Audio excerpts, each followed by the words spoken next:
नमस्कार दोस्तों, आज सुबह यूएस के द्वारा यहां पर बयान दिया गया है कि उनके द्वारा सीरिया के अंदर कई सारे एयर स्ट्राइक्स किए गए हैं, बॉम्बार्डिंग की गई है। यहां पर आप न्यूज देख सकते हो, US carries out strikes in Syria targeting Iranian backed structure. तो यहां पर पूरा अच्छे से डिटेल तो सामने नहीं रखा गया है कि कितना लॉस हुआ है, क्योंकि आज सुबह की ही यहां पर खबर आई है। लेकिन जो रीजन है इसके पीछे वो मैं आपको इसके अंदर बताने की कोशिश करूंगा। यहां पर ईरान का रोल कैसे आता है, और 15 फरवरी को भी यहां पर कुछ हुआ था, जिसको देखते हुए यूएस और उनके जो कोलिशन पार्टनर्स हैं उन्होंने डिसाइड किया कि यहां पर हम एयर स्ट्राइक्स करेंगे। तो काफी कुछ जानने को है, चलिए आगे बढ़ते हैं। मैं हूं अंकित अग्रवाल, और अपडेट के लिए आप मुझे फॉलो कर सकते हैं इंस्टाग्राम, फेसबुक और ट्विटर पर। मेरे लेक्चर की हर पीडीएफ आपको फेसबुक पर तो मिलेगी ही, प्लस साथ में आप मेरा टेलीग्राम चैनल ज्वाइन कर सकते हैं by searching Ankit Agarwal official. और अगर आप यूपीएससी की तैयारी कर रहे हैं तो आपके लिए सुनहरा मौका है स्टडी IQ लैब के स्मार्ट कोर्सेज, जिसके थ्रू आप अपनी प्रिपरेशन और भी ज्यादा अच्छे तरीके से कर सकते हैं। तो यहां पर सबसे पहले देखते हैं दोस्तों हुआ क्या है। तो ध्यान रखिएगा, ये जो एयर स्ट्राइक्स है ये किया गया है आपका सीरिया के अंदर। सीरिया और इराक का जो बॉर्डर है वहीं पर पास में सीरिया के पास ये एयर स्ट्राइक्स किया गया है। एग्जैक्टली मैं आपको लोकेशन बताऊं तो आप देख सकते हो, ये पूरा सीरिया का मैप है। इनफैक्ट ये पूरा मिडिल ईस्ट है, आपको जैसा पता होगा।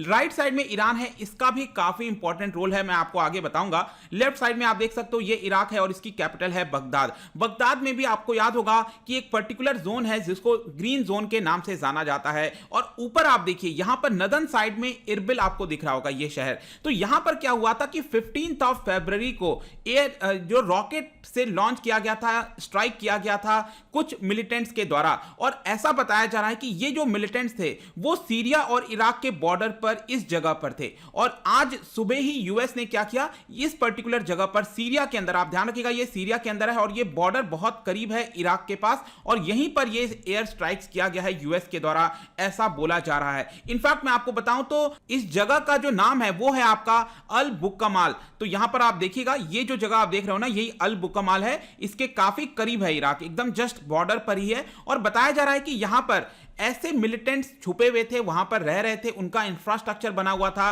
और उनको बैक किया जा रहा था ईरान के द्वारा। और दो ऐसे ग्रुप्स थे, दो मिलिटेंट्स ऐसे थे जो ग्रुप था उनका, वो यहां पर रह रहे थे। और इसी को देखते हुए, क्योंकि उन्होंने 15 फरवरी को इरबिल पर यहां पर स्ट्राइक किया था, इसी को देखते हुए यूएस ने यहां पर जो है एयर स्ट्राइक्स वापस से किया है। और आप देख सकते हो कि ये जो ग्रुप है जिनके ऊपर ये एयर स्ट्राइक हुआ है, इनके तो ऐसा बताया जाता है कि इन्होंने कई सारे ऐसे यूएस के एसेट्स हैं इस पूरे रीजन के अंदर जहां पर लगातार वो अटैक करते रहे। चाहे यूएस एम्बेसी की बात करें जो कि बगदाद के अंदर ही आपको देखने को मिलेगा, ग्रीन जोन जो मैं आपको बता रहा था। इसके अलावा यहां पर और भी कई सारे जो कोलिशन पार्टनर हैं, चाहे यूके हो गया या फिर यूएस, जिनके साथ वहां पर मिला हुआ है, काम करने की कोशिश कर रहा है, वहां पर इन दो ग्रुप्स के द्वारा अटैक किया गया था और इसी को देखते हुए एयर स्ट्राइक किया गया है। और ये जो एयर स्ट्राइक का ऑर्डर है ये डायरेक्टली आया है बाइडेन, जो प्रेसिडेंट है इस समय। और ध्यान रखिएगा, जो बाइडेन के समय में ये पहला बड़ा एयर स्ट्राइक बताया जा रहा है और इसीलिए ये काफी इंपॉर्टेंट हो जाता है। और यहां पर ये भी बोला गया, आप देख सकते हो, जो पेंटागन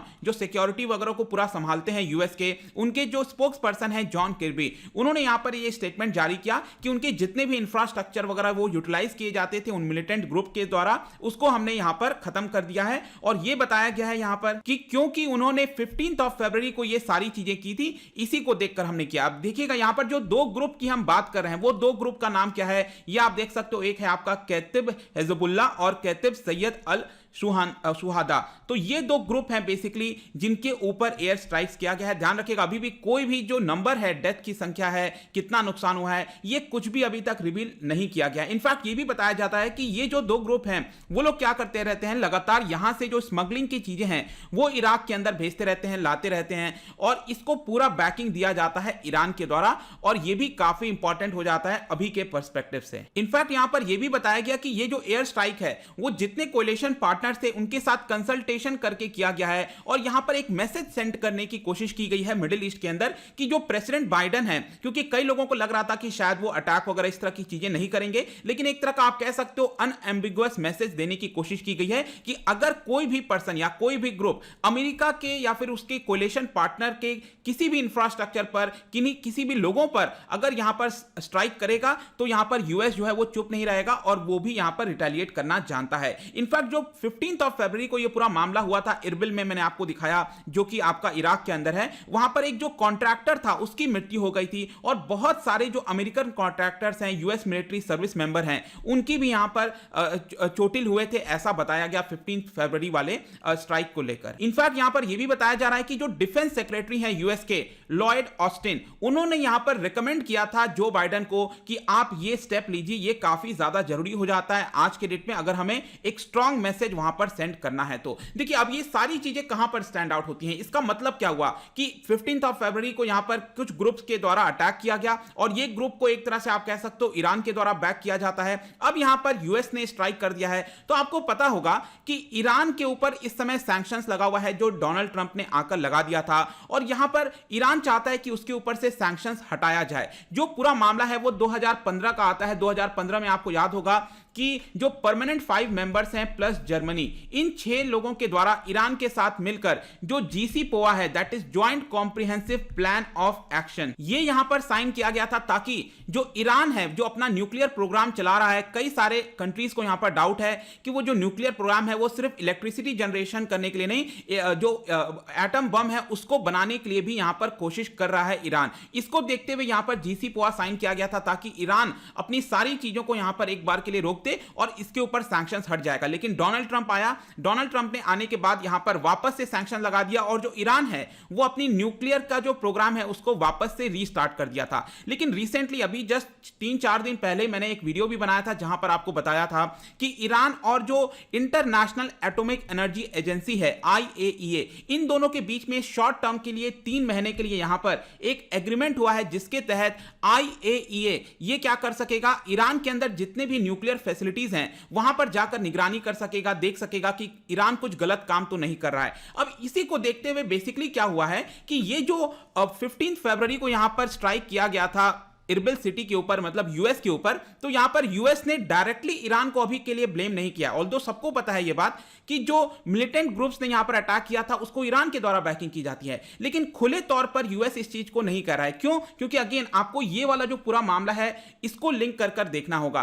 क्योंकि यहां पर यूएस भी चाहता है कि किसी ना किसी तरह से वापस से ये जो आपका एग्रीमेंट है JCPOA 2015 में जो था वो वापस लाया जाए। और अगर यहां पर टेंशन बढ़ती हैं तो कहीं ना कहीं ये जो पूरा प्रोग्राम है, सैंक्शंस हैं, इसको हटाने में फिर कई ज्यादा मुश्किल आ सकती हैं। और इसका भारत से भी काफी इंपॉर्टेंट रिलेशन है, क्योंकि जब तक सैंक्शंस नहीं हटेगा तो हमें जो चीपर ऑयल मिलता था भारत को, जो हम मंगाते थे ईरान से, वो हम नहीं कर पाएंगे। तो जरूरी हो जाता है कि यहां पर जो सैंक्शंस हैं ईरान के ऊपर से हटाया जाए। और इसी को देखते हुए आप देखोगे तो यूएस भी थोड़ा सा सॉफ्ट स्टैंड ले रहा है ताकि जो मामला है वो बहुत ज्यादा ना बिगड़ जाए। इनफैक्ट ईरान के द्वारा जो स्पोक्स पर्सन है उनके द्वारा भी ये बयान दिया गया था कि 15 फरवरी को जो इरबिल में अटैक हुआ है उसमें हमारा कोई भी रोल नहीं है। तो ये अभी पूरा मामला चल रहा है। लेकिन लास्ट में एक और चीज आपको समझना है दोस्तों कि जो पूरा रीजन है, अगर आप देखोगे जहां पर अटैक हो रहे हैं, क्योंकि इराक में भी जो इरबिल सिटी है वो आपको नदर्न साइड में देखने को मिलेगा। यहां पर मैंने अभी आपको दिखाया था जो इरबिल सिटी है जहां पर यूएस के एसेट्स के ऊपर अटैक किया गया था।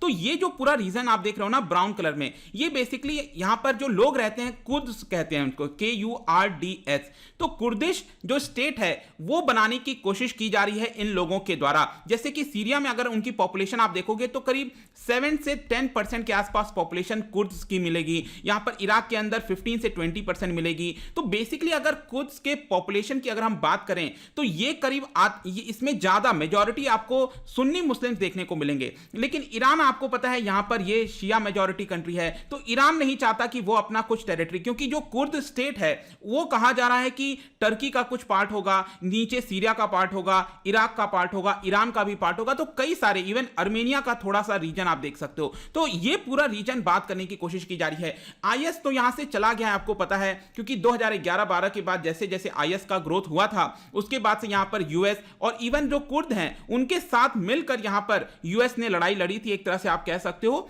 और इनको हटा दिया गया था। लेकिन वापस से इसमें छोटे छोटे कई सारे ग्रुप्स हो गए हैं यहां पर, अलग अलग आपको देखने को मिलेगा, जो कि लगातार यूएस के ऊपर अटैक करते रहते हैं या फिर जो भी जो बाहर से कोई भी पावर है वहां पर उसके ऊपर होता रहता है, और इसी को लेकर बार बार आपको इस समय समस्या देखने को मिल रही है। बट आई होप कि इस वीडियो के माध्यम से आपको यह समझ में आ गया होगा कि यूएस ने सीरिया के अंदर जो अभी बॉम्बार्डिंग की है, एयर स्ट्राइक किया है, उसका मेन रीजन क्या है। तो जाने से पहले मैं आपके लिए क्वेश्चन लाया हूं, ज्योग्राफी का, हमारे भारत से ही रिलेटेड है।